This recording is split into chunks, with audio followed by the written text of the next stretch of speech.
광복절 제79주년 맞이해서 광복절에 드리는 우리의 기도, 국가에 대한 설교하겠습니다. 역사를 잃어버린 민족에게는 미래가 없다고 사람들은 말합니다. 그럼 이렇게 한번 물어보겠습니다. 역사가 왜곡되고 비틀어진 민족은 어떻게 될까요? 역사가 잘못 해석되고 바로 이해되지 못하고 자꾸 비비틀어진 나라, 그 민족의 앞날과 그들의 미래는 도대체 어떻게 되느냐? 저는 이렇게 생각합니다. 좀 심한 말로 표현하면 역사가 왜곡되고 잘못된 백성은 아예 그 존재 자체, 설 자리를 잃게 된다. 좀 말하면 나라가 망하게 되든지 아니면 없어지든지 아니면 다른 나라로 바뀌든지 다른 나라 속국이 되든지 아마 그렇게 될 것이 아니냐, 그런 이야기예요. 자, 우리가 어떻게 하고 바로 서야 되느냐? 역사를 바로 인식하고 바른 역사관을 가져야 된다 하는 것입니다. 우리가 개인이 혹은 나라가 바로 되기 위해서는 무엇보다도 역사를 바로 알고 그 역사 속에서 잘된 것은 계속 발전시켜 나가야 되며 잘못된 것, 더러운 것, 부끄러운 것은 정리하고 다시는 그러한 몽해를 맺지 않도록 노력해야 된다는 거예요. 자, 우리 8.15 광복절 79년 됐습니다만 우리가 우리의 나라의 자세, 우리의 국민들의 자세 어떻게 해야 되느냐? 바른 역사관에서 온다는 겁니다. 저는 오늘 여러분 장로님들이 양해해 주시고 재무부에서도 이렇게 후원해 주셔서 지금 홍성군 기독교연합회 회장으로 있습니다만 제가 특별 행사를 오늘은 주문했습니다. 그간 1년에 한 8번 내지 10번 정도 연합 예배가 있는데 모든 예배를 홍성군에 있는 여러 교파들이 있으니까 회장을 지낸 분들을 중심으로 설교를 돌려가면서 했는데 이번에는 제가 좀 제안을 하고 고집을 부렸습니다. 참 나라적으로 지금 역사에 대한 이야기가 많이 나오고 저 좌우에 대한 이런 것들 앞으로 이 세상에 돌아가는 것들이 너무 차별이 나는데 우리가 이 역사 전문가 그리고 이런 민족사관에 대해서 정확하게 하는 사람을 데려다가 한번 얘기를 듣자. 물론 그 사람이 좌나 우르나 편중될 수 있지만 일단 한 얘기를 들어보고 또다시 생각하면서 비판할 수 있는 그런 근거를 갖자고 이렇게 해서 제가 유명한 한 목사님, 요즘에 자주 거론되는 그 목사님을 초빙해서 서울서, 저는 아직 개인적으로 빈 적은 없습니다만 여러 사람 추천을 받아 그렇게 모셔서 오늘 침례교회에서 연합으로 2시에 예배를 드리게 되었습니다. 오늘은 여러분들이 좀 바쁘시더라도 꼭 참석하셔서 과연 우리가 나라에 대해서 어떻게 생각해야 되고 기도를 바로 해야 되느냐. 저는 어저께 피터 와그너 책을 읽다 보니 이런 게 나왔어요. 한 국가를 재정을 책임지는 많은 사람이 대통령이 온다는 소리를 듣고 많은 준비를 했답니다. 그래서 여러 가지 형편 상황을 브리핑하기 위해서 많은 연구를 했는데 이 사람이 갑자기 하나님께 나가서 기도로 나갔답니다. 주님이 그러시다는 겁니다. 너는 대통령에 나갈 때 그냥 나가냐? 대통령이 네 앞에 온다면 너는 별별 준비를 하는데 너는 지금 네 기도에 대해서 얼마나 알고 기도하느냐? 네가 기도하는데 마구잡이로 생각나는 대로 기도하느냐? 아니면 준비하고 왔느냐? 다시 가서 공부하고 와라. 그랬다는 거예요. 이건 그냥 지나가는 얘기가 아니라는 겁니다. 우리가 기도를 해도 바른 기도를 해야 되고 바른 역사관을 가져야 되고 하나님의 시점에서 얼마만큼 어떠한 문제점을 가지고 있는지 우리가 나라를 알고 기도하는 것이 바른 기도고 그 기도를 주님은 사랑하신다는 이야기입니다. 오늘 오후에 있을 그 목사님하고 아마 어쩌면 상충된 부분도 있을 거고 같이 반복된 얘기도 있을 겁니다만 조심스럽게 저도 나름대로 40년 목회해가고 수없이 나라 위해서 기도한다고 하면서 준비했던 몇 가지 한번 광복절 예배로 대신하겠습니다. 한번 같이 들으면서 이 광복절에 우리가 기도하는 나라의 기도 제목은 무언가 생각해 보겠습니다. 첫째로 우리는 이 광복 79주년을 맞이해서 이렇게 기도해야 됩니다. 이 백성 우리가 하나님의 감동과 기쁨을 잊지 않아야 된다. 좋았던 그날 엄밀히는 1945년 8월 15일이 아니라고 그러죠. 그때는 무슨 말인지 몰랐고 8월 15일, 16일이 돼서야 어제 그 방송이 항복선언이었대. 지방은 17일 날 알게 됐다는 거예요. 어쨌든 8월 15일 그 광복절에 오늘 여기 그 일본 일왕이 결국은 항복선언을 한 것, 그날의 감격, 그날의 것을 다시 말하면 뭡니까? 하나님의 선물이요, 하나님이 주신 우리에게 주님 기쁨이었다는 거예요. 여기 오늘 본문 말씀 시편 126편입니다. 여호와께서 시온의 포로를 돌려보내실 때 우리는 꿈꾸는 것 같았도다. 그때 우리 입에는 웃음이 가득하고 우리 혀에는 찬양이 찼었도다. 그때 문나라 가운데서 말하기를 여호와께서 그들을 위하여 큰 일을 행하셨다 하였도다. 여호와께서 우리를 위하여 큰 일을 행하셨으니 우리는 기쁘도다. 여호와께서 행하셨다는 겁니다. 꿈꾸는 것 같았다는 겁니다. 우리는 찬양할 밖에는 없다는 겁니다. 우리는 이 일을 생각한다면 정말로 하나님의 은혜라는 겁니다. 도저히 그럴 수 있는 상황이 아니 되었는데 하나님이 우리에게 독립을 주셨고 해방을 주셨고 우리에게 큰 일, 대사를 행하셨다는 겁니다. 물론 이 말은 주전 538년 포로로 갔던 이스라엘 백성들이 70년 만에 이제 다시 해방이 되어서 고토로 돌아오게 된 그 사건을 말합니다. 주전 728년 북이스라엘이 아수르에서 망하게 되고요. 주전 582년에 남왕국 유다가 바빌론에서 멸망된 다음에 그들은 70년을 포로 생활합니다. 물론 이제 70년 포로 생활은 엄밀히 75년 아니고 한 53년 되는데 그건 왜냐하면 이미 나라가 망하기 전인 582년 전, 주전 582년 전에 벌써 15년 전에 나라가 여러 번 이미 망해 있었어요. 우리로 말하면 1910년 국치일이 있기까지 나라가 일본에 합병되기까지 사실 1905년 이미 애국권을 빼앗기고 사실 그때 나라가 이미 망했다는 겁니다. 그런 따짐이에요. 예레미야가 70년에 망했다는 건 여호야김 시드기야 왕으로 점철되는 가운데 나라가 이미 망해서 괴뢰 정부를 세웠고 속국 생활을 했고 그때부터 나라가 망한 걸로 보는 건데 그 이후로 70년이라는 겁니다. 어쨌든 문제는 이렇게 바벨론에 의해서 짓밟히고 고통을 당하고 아시리아에 짓밟히던 그 나라가 이제는 해방된 걸 말하는 겁니다. 그것이 꿈꾸는 것 같았다는 겁니다. 그렇게 사라졌고 538년에 놀랍게도 페르시아의 제국왕이었던 사이러스, 영어로 사이러스, 그 나라 바로 코레스라고 하는 이 임금이 갑자기 뭡니까? 해방령을 내립니다. 이스라엘 백성들은 고토로 돌아가도 좋다. 바로 그걸 말하는 거예요. 전혀 생각지 못했고요. 계속해서 아시리아에서부터 바벨론으로 이어지고 페르시아 이어진 제국 속에서 소국생활하는 그들은 계속 소국 땅을 들 줄 알았더니 놀랍게 거기 구세주인 코레스 왕이 이스라엘 백성들이 해방을 선포하고 이제는 너희가 돌아가도 좋다고 그렇게 그들에게 선언해 줬다는 겁니다. 결국 이 말은 무슨 얘기냐면 1945년 8월 15일 우리가 광복절 예배 드리는 이날 79년의 그 날이 하나님의 것이었고 꿈꾸는 것 같았다는 겁니다. 도저히 해방될 수 있는 처지가 아니 되었다는 겁니다. 금년 104세대고 여전히 활동하신 김영석 교수님이 요즘에 강의를 들어보면 유튜브에 많이 나와 있죠. 이렇게 얘기합니다. 해방되던 날이었던가요? 해방되기 일주일 전이었다든가 그 주일이었다든가 이분이 뭡니까? 꿈을 꿨어요. 생생한 꿈을 꿨어요. 아침에 떠오른 태양이 쭉 올라가다 중천이 이른 갑자기 태양이 빛을 잃어가면서 뒤로 거꾸로 돌아갔어. 그래서 결국은 뭐냐면 그날 일본이 해방됐다는 겁니다. 일본이 망했다는 겁니다.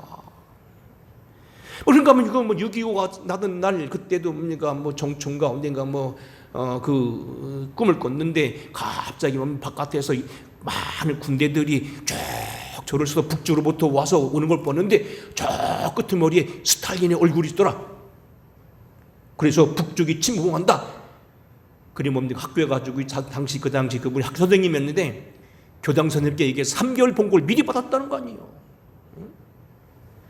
이 얘기는 무슨 얘기입니까? 8.15 광복절 혹은 6.25 이 동란 많은 것들이 어쩌면 하나님의 계획 속에 아니면 하나님의 허락 속에서 아니면 하나님 어떤 그 섭리 속에서 있었다는 겁니다. 일본이 망한 건 하나님의 섭리고 또 다른 말로 표현하면 우리나라가 해방된 것이 하나님의 계획 속에 있었다는 겁니다. 우리의 해방이 꿈꾸는 것 같았고 하나님의 선물이라고 하는 것은 우리가 학문적으로도 증언이 가능합니다. 저는 어려서부터 이렇게 쭉 이게 공부하면서 보면은 항상 8.15 때는 뭘 말합니까? 천우신주라는 말을 씁니다. 하늘이 도왔다는 겁니다. 하늘이 돕고 신이 도왔다는 겁니다. 이건 교회에서 만드는 용어가 아닙니다. 역사학자들이 한 얘기입니다. 우리나라 어쩌면 많은 학문책이 다 기록되어 있습니다. 천우신주라는 겁니다. 이 나라 어떤 백성의 어떤 힘이나 이 나라의 어떤 정부의 어떤 힘이나 군대의 힘이 아니었다는 겁니다. 하늘이 도왔다는 거고요. 그 하늘이 미국을 쓰셔서 일본으로 하여금 망하겠다는 겁니다. 당시 우리가 이 독립운동사나 이 상해 임시정부 역사를 우리가 꼼꼼히 봐도 그렇습니다. 이 얘기는 결코 여러분들이 오늘날 가끔가다 논쟁이 되고 있는 상해 임시정부를 폄하하거나 독립군에 대해서 폄하하려고 하는 건 아닙니다. 그들이 얼마나 애쓰셨습니까? 나라의 슬픔을 안고 고국을 떠나서 정말로 가정을 돌보지 못하고 만주로 온 상해로 아니면 더 중원으로 그리고 러시아로 그리고 저쪽 미주까지 다니면서 독립운동하던 많은 분들 그들의 자녀들을 팽개치면서까지 했고 목숨을 바쳐 일했던 사람들이 결코 그들의 수고는 헛된 건 아닙니다. 그들이 노력했기에 미국도 우리를 독립시키려 했고 그들이 노력한 만큼 교육을 통하여 그것이 알려지고 결국 한국은 미개인이 아니라는 것들이 그들을 통해 증거됐기 때문에 분명코 우리가 해방된 것은 그들이 공로도 있는 건 명확합니다만 그러나 직접적인 동기는 또 다른 것이 없다는 거예요. 우리가 해방된 것은 엄밀히 말 직접적인 건 그들이 아니었다는 겁니다. 상해 임시정부는 1919년 3.1운동이 이루어지자 그 여파 그 이전에는 이제 상해 신의 혁명에 그 순문이 일으켰던 그 영향이 있었다고 얘기합니다. 어쨌든 그래서 출발을 잘합니다. 이미 상해에 가 있던 김구 선생을 비롯해서 많은 분들이 같이 하나가 되어서 나라를 위해 독립하겠다고 임시정부를 설립합니다. 정말 훌륭한 모임입니다. 근데 그 뒤로요 많은 어려움 당해가지고요 사분오열되고요 무슨 자타 되겠습니다만 어쨌든 이 중국이 계속해서 일본에 밀리잖아요. 나중에 중국인 남경까지 뺏깁니다. 여러분 혹시 난징이라는 영화를 보게 되면요 일본 사람들이요 이 남경에서 사람들을 바닷가다 몰아놓고 이게 압력해가지고 몇십 마를 총을 쏴서 죽여버립니다. 일본 사람 나쁜 놈들입니다. 그 와중에서요 상해 임시정부가 8번인가를 옮겨요. 좀 기억나는 것은 뭐냐면 제가 초등학교 4학년 때 봤던 영화 같은 상해 임시정부라는 영화인가 김구 선생 영화에 제가 제목을 기억 못합니다만 맨 마지막 장면이 뭔지 아십니까? 거기 윤봉길 의사 사건도 나오고 이봉창 사건도 나오고 쭉 나오지만 맨 마지막 장면이 뭐냐면요 김구 선생님과 어머니와 함께 괴짝 하나에다가요 소달구지다가 이사 가는 곳 중경으로 그게 마지막 장면이에요. 계파 간에 얼마나 많이 싸우는지 좌파 우파 연안파 무슨 파 미주파 얼마나 많이 싸우는지 몰라요. 독립군에 대한 이야기도 하겠습니다. 독립군 절대로 우리가 말씀한 대로 그냥 이분들 폄하한 얘기도 아니고 우리 더구나 김자진 장군 우리 홍성뿐이니까 잘못 말했다니 여러분 저한테 돌 던질 것 같아서 조심스러운데 진실을 얘기하는 겁니다. 우리나라 독립군의 역사를 좀 쭉 보게 되면은요 최대 3,500명을 넘어가지 않은 걸로 파악되고 있습니다. 근데 당시 일본군 총 군대 수가 얼마냐면 780만입니다. 그 중에서 저희 아버지도 들어갔습니다. 아버지는 농림학교를 나오고서 군대 안 가려고 매번 피하고 밥을 안 먹고 그러다가 나중에 결국 붙들려가지고 일본군 훈련 받고 가서 전쟁으로 나가려고 일본 갔는데 해방돼서 돌아왔다는 거예요. 어쨌든 780만이었습니다. 이쪽 지금 한반도와 그 만주와 아까 말한 남경을 정리할까 중국까지 있었던 일본군이 몇 명이냐면 280만이었습니다. 그 중에 한국에는 34만 7천 명이 와 있었습니다. 한반도. 독립군은 몇 명? 최대로 3,500명.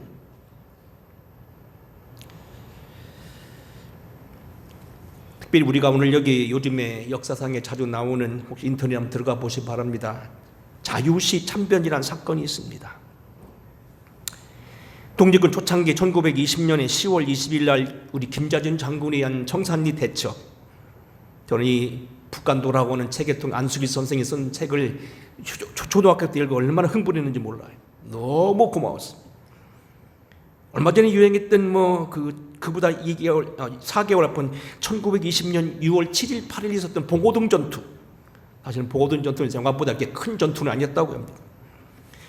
어쨌든 그리고 나서요, 일본군에서는요, 지금 한반도와 중국에 거주했던 280만 가운데서요, 무려 3만 명 특수부대를 조직해가지고 독립군을 추적하기 시작합니다. 집중 공격하니까 감당할 수 있어요. 그리고 결국은 독립군이 쫓기다 못해가지고요, 국경을 넘어서서 러시아의 소보보드라라고는 그 나라 말로는 이제 자유시라는 얘기인데, 이 자유시라는 말로 피난을 갑니다. 그리고 거기에서 서로 이제 얘기가 돼서 많은 사람들이 이제 더 이상 어려우니까 러시아군으로 편입을 하자, 아니면 그대로 남자, 서로 다툼이 벌어졌습니다. 그래서 1921년에 6월 달에 그걸 주도하던 최고려라고 하는 그 북사람들이 러시아 군대가 아니죠, 적군, 그 당시 아직은 그 러시아 군대가 두 개로 나눠져 있었어요. 그 황제를 옹호하는 군대와 백군, 그 다음에 이쪽이 적나라 있잖아요, 시베리아 적군인데, 적군 공산당이 이 최고려와 함께 해가지고 나머지를 싹 죽여버립니다. 독립군이 그때 수백 명이 죽습니다. 그게 거의 독립군의 마지막으로 봅니다. 자유시를 가지 않고 남아있던 우리 김자진 장군은 그 뒤로 삶의 근거를 잃고 이리저리 쫓기다가 그들이 마적대가 됐다는 그런 이유 때문에 공산당 청년회에서 암살을 당합니다. 1930년, 그 뒤로 9년 뒤에. 그리고 홍범도 장군은 자유시 가기를 가 있었으나 죽음을 피하는데, 이범석 씨가 죽음을 피하는데, 홍범도 장군은 지금도 이런 논란이 많습니다만 공산당 편이 섭니다. 그래서 직접 그가 싸웠는지 안 싸웠는지는 모르지만 어쨌든 이범석 장군을 비롯해 남은 사람들 재판받을 때 홍범도 장군 재판위원 중에 하나 있습니다. 그리고 나중에 홍범도는 강제이주당의 투사구팽을 당해서 멀리 카자흐스탄에 갔을 때 거기서 비극적 유복하게 극장에 수위를 지내면서 다른 사람에 비해서 상당히 유족하게 살았다는 그런 보고가 있고, 그가 요즘 잘 나온 사진에 보면 긴 외투에 입었던 권총 찬 것은 레닌이 준 권총이었습니다. 문제는요, 오늘 여기 지금 말씀드린 대로 이 독립군 상해 임시정부를 폄하하기 위한 것이 아니라 문제는 엄밀히 보게 되면 우리나라의 독립은 그런 군대로 된 것이 아니었다는 겁니다. 하나님이 하셨다는 거예요.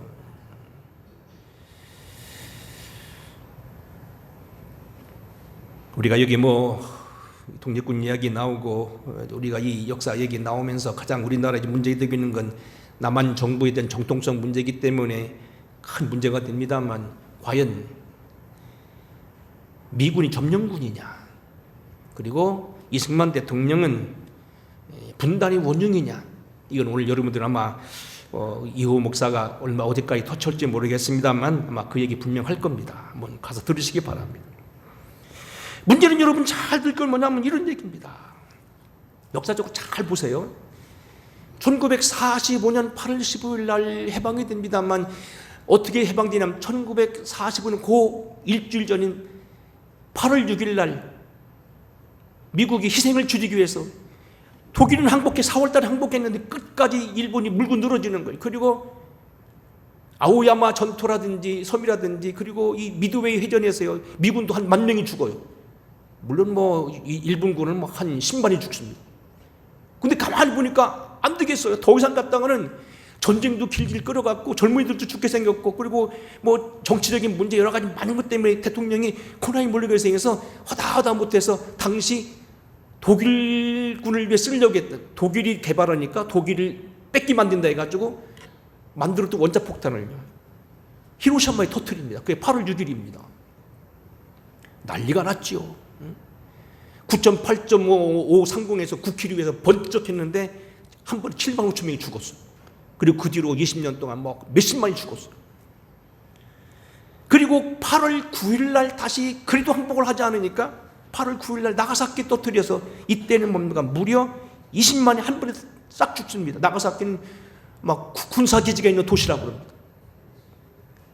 근데 소련군은 언제 들어가냐면 8월 8일 날 나가사키에 충분히 원폭이 떨어진다는 걸 알고 있었겠죠? 이미 경고했으니까 그때 두만강을 넘어서 선전포고를 합니다.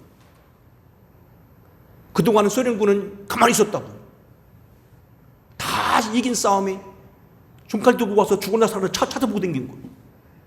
그리고서는요, 북한을 딱 틀어막습니다. 일설에 의하면 그 당시 8월 그분들이 이제 8월 8일 날 남진을 시작해서 돌았던 그때 무렵에 우리나라 강원도 춘천에도 이상한 말씀을 쓰면서 이상한 사람들이 왔었다고까지 얘기되는데, 어쨌든 그 뒤로 미국에서 깜짝 놀라서 발표를 합니다. 더 이상 내려오지 마라. 38선 이상 내려오지 마라 해가지고 다시 올라갔다는 설도 있습니다. 어쨌든 그 뒤로 소련은 틀어막습니다. 그리고 그들은 들어오자마자 북조선인민위원회를 만들어서 김일성을 수장으로 세우고, 그리고 토지개혁을 단행하고, 날짜 다 있습니다.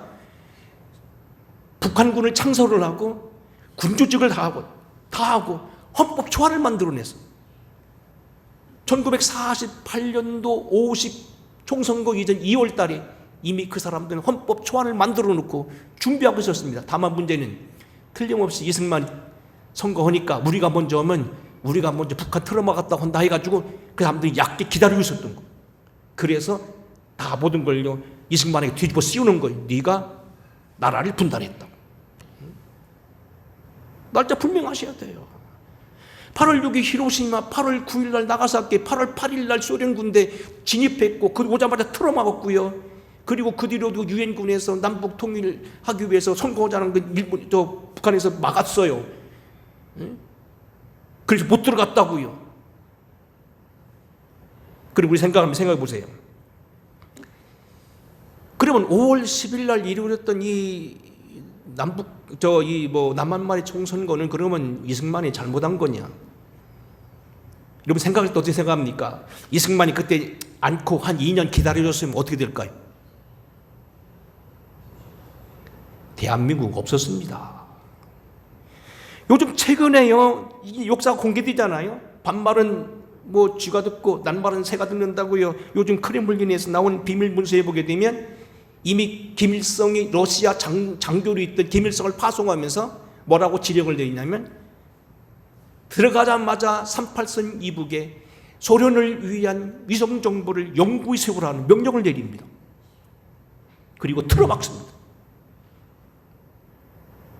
절대로 북한은 순순하게 그렇게 하자고 협상하거나 내세워서 투표할 사람들이 아니었습니다.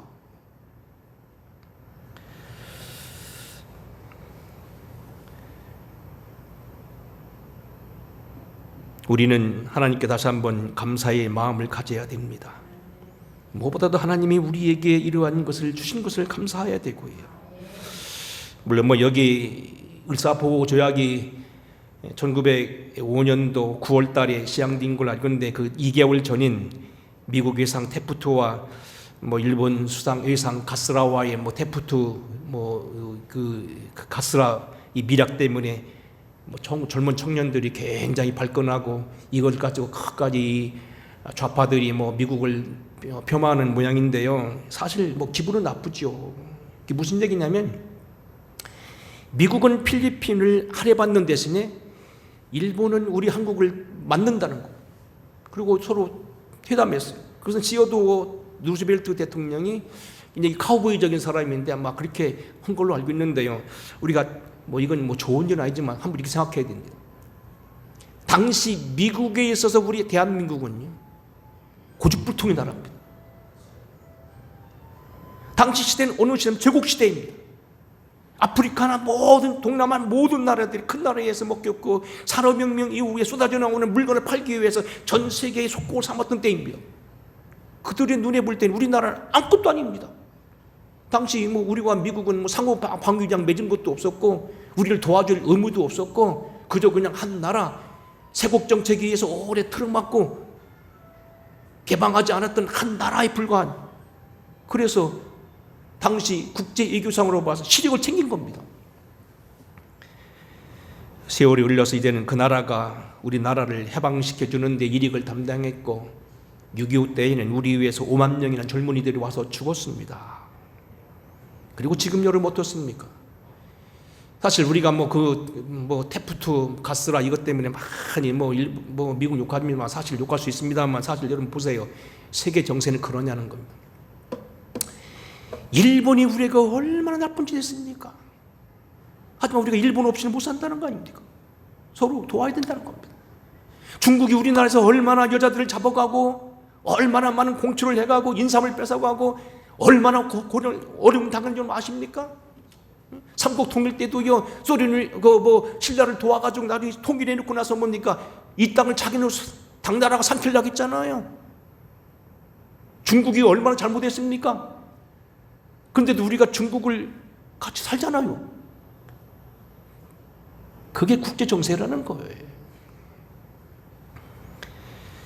우리 오늘 여기 이 시대에 다시 한번 마음을 펴고 이렇게 기도해야 됩니다. 우리가 하나님의 은혜와 그날의 감동을 잊지 않게 하시옵소서. 나머지는 좀 줄여서 말하겠습니다. 두 번째는 뭐냐면 진정한 해방, 바른 자유와 진리를 소유하게 하소서. 이미 우리나라는 이러한 축복과 이러한 은혜를 힘입었고 이러한 많은 축복을 받았는데 오늘 본문 말씀 요한복음 8장 말씀입니다. 예수께서 대답하시되 진실로 진실로 너에게는 오니 죄를 범한 자마다 죄의 종이라. 종은 영원한 집에 거하지 못하되 아들은 영원히 거하나니 그러므로 아들이 너희를 자유롭게 하면 너희가 참으로 자유하리라. 하나님만이 자유롭게 할 수 있는데 많은 사람들이 물질로 하고요 이런 하나님을 따라가지 못한다는 거예요. 오늘도 또다시 우리가 옛날 모습을 하고 죄의 모습으로 삼고 있다는 거예요.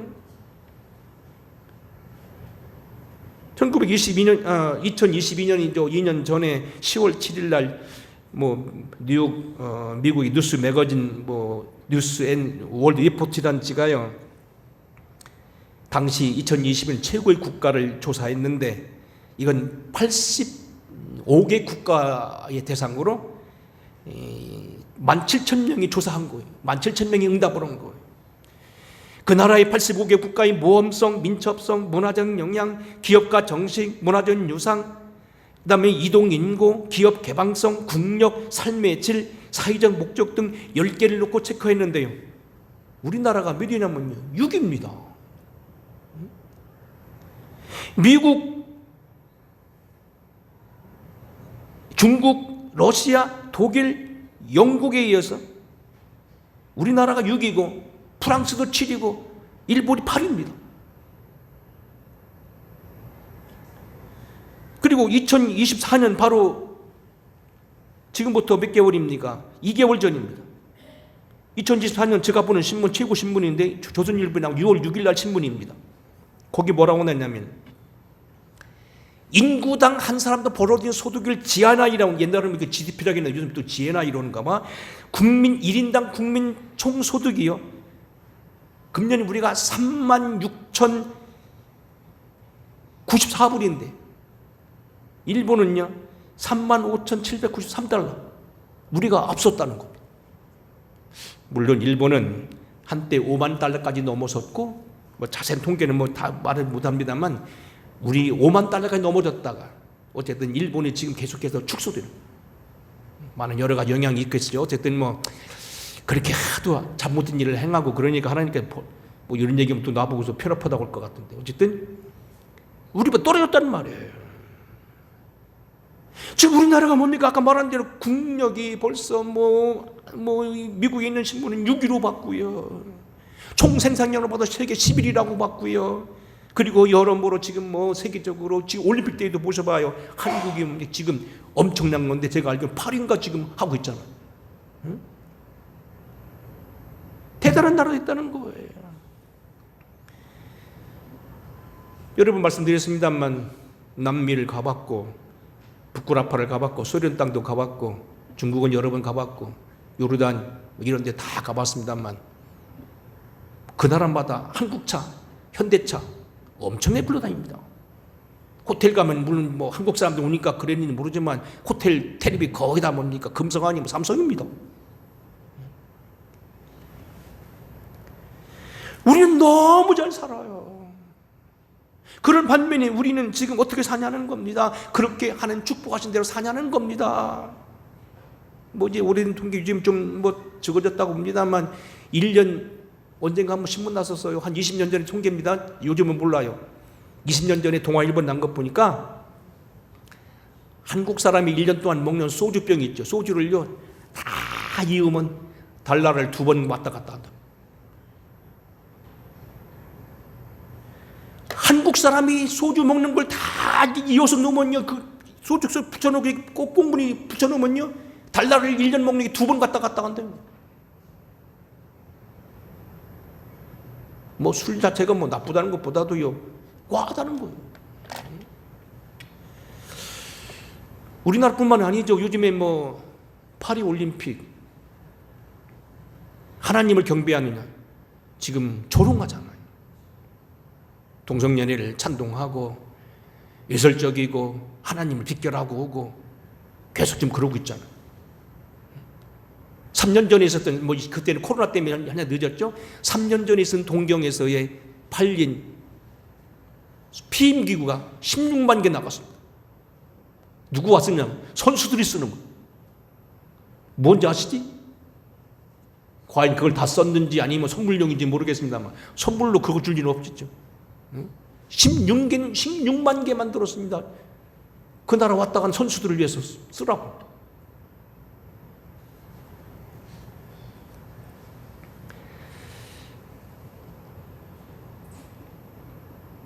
우리나라 민족 시인이었던 윤동주는 1941년 11월 20일 그 유고와도 같은 하늘과 바람과 별과 새란 시집에서 이렇게 소문 소지만 서시 그가 쓴 시입니다.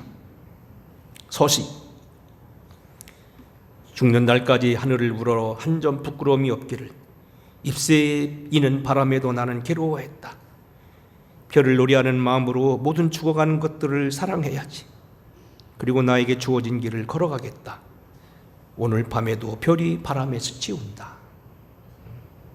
한 점 부끄러움 없기를 기도했던 그런 시인들의 마음이 우리 민족의 마음 유지해야 되는 것이 아니라는 겁니다. 세계적으로 가장 큰 동물이었던 공룡이 죽은 이유를 말합니다. 덩치는 너무 크되 머리가 작았다는 겁니다. 생각을 못하고 살았다는 겁니다. 경제는 부흥되고 땅을 팔고 장사를 하고 뭐 어떻게 해서 지금 나라가 경제가 많이 부강해졌는데 정신이 못 따라가면 이 나라도 망한다는 겁니다. 요즘 서구라파 프랑스, 영국 폭동이 일어난 이유가 뭡니까? 경제는 부흥되고 나라는 부흥됐는데 자꾸 이상한 사상이 들어가고 하나님 믿기보다는 이상한 것들이 돌아가지고 문제가 됐다는 겁니다. 끝으로 남북 통일을 위한 기도 필요합니다. 언제까지 보수와 진보 갈등 거기에 매일 것이 아니고 아까 드린 말씀대로 중국과 일본과도 우리는 서로 손을 잡아야 되고 어쩔 수가 없습니다. 그러면 서로 패망하는 겁니다. 더 나아가서 미국은 말할 것도 없습니다. 저는 북한을 2번 다녀왔습니다. 한 번은 3박 4일 동안 있었습니다. 눈이 시리도록 쳐다봤습니다. 밤에 잠을 안 자고 철학 기도하다시피 했습니다. 여기까지 와서 잠자냐고. 내가 눈을 뜨고서 아침 새벽부터 밤늦게까지 지켜봤습니다. 내가 밤늦게까지 잠을 안 자고 다 쳐다봤고요. 밤 새워서 거의 철학 기도했습니다. 3박 4일 동안. 여기까지 와서 잠자냐고. 오늘 우리는 정말로 하나님께서 이 나라를 지켜주시고 그래도 복음을 위해서 이 나라가 사랑해 주셔서 그 어떻게 보면 그 마수 속에서 보호해 주시고 지켰다는 걸 너무 감사해야 돼요.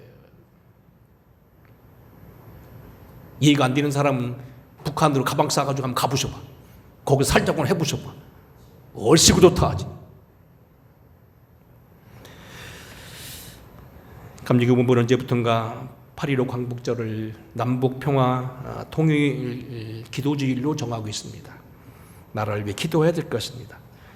오늘 말씀대로 우리에게 주신 이 하나님의 평화는 꿈꾸는 것 같은 축복이었고, 우리 하나님께서 대사, 옛날은 성경 대사로 되어 있죠. 큰 일을 행하신 겁니다. 눈물을 흘리며 씨를 뿌리러 나가는 자는 기쁨으로 거두리로다. 울며 씨를 뿌리러 나가는 자는 기쁨으로 반드시 그 달을 가지고 돌아오리다. 이 말은 무슨 의미입니까? 이런 나라를 받았으니 괴로워도 힘들어도 애국가 있는 말씀대로, 우리 장로님 말씀대로 이는 교회만 크게 질 게 아니라 숫자 자랑할 게 아니라 바른 기도처럼 살아가야 되는 것처럼 우리가 바른 나라, 바른 민족, 이제는 우리가 땅이 민맞이기, 집이 얼마나 크고 작고 돈이 얼마 있는 게 아니라 내가 하나님 앞에 바로 섰는가를 돌아보며 진정한 그런 백성들이 되어야 된다는 얘기입니다. 종의 몽에를 다시 매지 말라는 겁니다. 하나님께서 허락하신 이 나라의 축복이 북한 이북에 있는 사람들에게도 임하기를 바라고 온 세계의 인류들 가운데 임하게 되어서 저들이 하나님을 바로 섬기고 요즘 파리 올림픽처럼 하나님을 조롱하는 그런 인류가 되지 아니하고 진심으로 하나님을 섬기는 그런 나라가 되기를 위해서, 인류가 되기를 위해서 기도하는 저와 여러분 되기를 주의 이름으로 축원합니다. 고마우신 아버지, 79년 전 이 나라에 해방을 주셨습니다. 이 아름다운 축복, 엄청난 축복을 우리가 바로 알게 하여 주시고 잘못된 사상이나 잘못된 이념으로 이것을 폄하시키지 않게 하여 주시며 하나님이 주신 이 축복, 우리가 하나님의 백성 되었음을 감사하며 믿음으로 성실히 살아갈 수 있도록 저희들을 도와주시옵소서. 예수님 거룩하신 이름 받들어 간절히 축복하고 기도하옵나이다. 아멘. 찬양하겠습니다.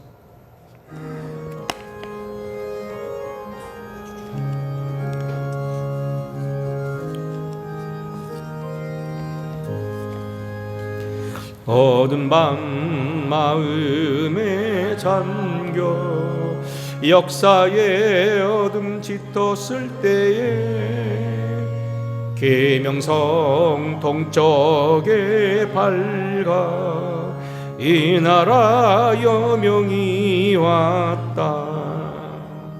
고요한 아침의 나라 빛 속에 새롭다.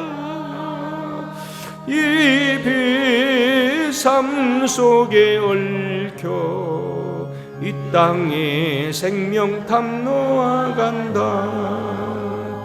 옥토에 뿌리는 기포 하늘로 줄기같이 솟을 때 가지에 억만을 해요. 그 열매 만민이 산다. 고요한 아침의 나라 일꾼을 부른다. 하늘 씨앗이 되어 역사의 생명을 이어가리. 밝은 샘 줄기 영솟아